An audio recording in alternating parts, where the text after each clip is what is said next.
Jinggoy, himas rehas na naman. Majority senators, ayaw magtrabaho?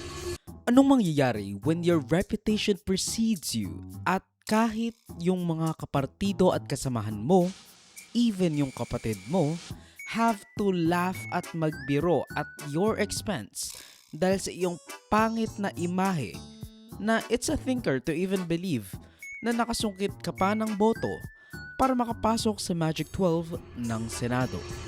Senator JB Ejercito, the good one. Senator Jinggoy Estrada, the bad one came at 9:09. Senator Estrada. Mr. Diskaya, sa dami-dami mong binanggit na pangalan na kongresista, silang tanong ko, Senador, meron ba? Your Honor, wala po. Sigurado ka? Safe ka na. Sigurado po. I resent that statement, Mr. Chair. I resent that statement. Safe ka na. Okay. Diba? Safe na. Mr. Chair, I move that you strike off the record that your Alam mo statement. naman, biro lang naman yun eh. Wala yun, wala yun.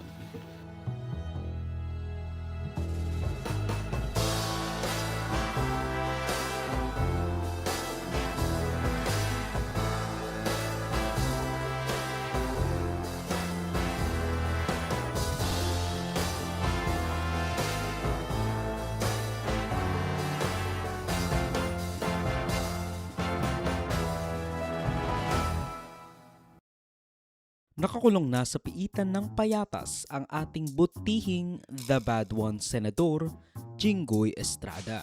Nakakulong siya sa kasong plunder kaugnay ng alleged kickback sa ilang flood control projects na umabot ng tumataginting na 573 million pesos. This will be his third time being arrested since 2001 sa mga alegasyon ng korupsyon at kasong plunder, with the first one noong EDSA 3 laban sa kanya at amang si Erap over weteng. He was acquitted sa plunder dahil hindi na-prove beyond reasonable doubt ang kanyang guilt, marking his first of 2 victories laban sa kasong plunder. Weather lang yan. Kita mo yung nagpakulong sa amin ni Bong Revilla? Ayun. Init na rin sa kulungan niya. Buti nga.